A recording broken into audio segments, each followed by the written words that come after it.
California's governor's race is still undecided. Vote counting is continuing and the contest is too close to call. Here's where things stand. Democrat Xavier Becerra and Republican Steve Hilton are leading the field. Democrat Tom Steyer is in third place and fighting to close the gap. But to understand why this matters, you need to understand how California's primary actually works. California uses what's called a jungle primary, or officially, a top two primary. Every candidate, regardless of party, competes on the same ballot. Any registered voter can pick any candidate. And here's the twist: only the top two vote-getters move on to the general election in November, even if they're from the same party. This year, voters had 60 names to choose from for governor. 60. Xavier Becerra, Democrat, former U.S. Health and Human Services Secretary under President Biden. Also a former member of Congress and California's Attorney General. Just weeks ago, he was polling in single digits. Tonight, he's leading. It is one of the most dramatic comebacks in recent California political history. At his watch party in Los Angeles, Becerra leaned into the underdog story.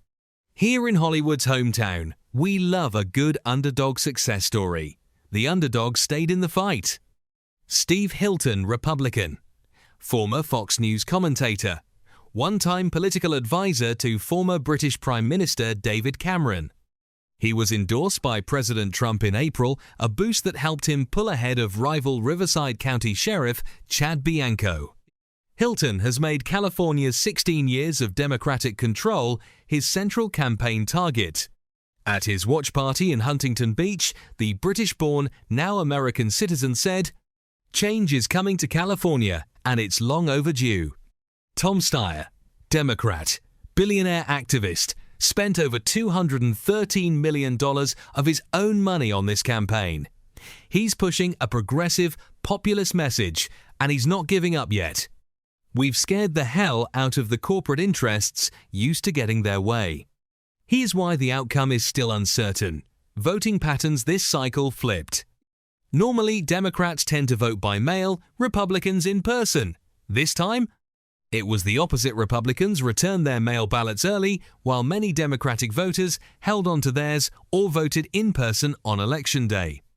That means a lot of Democratic votes are still being counted, and they could shift the results significantly.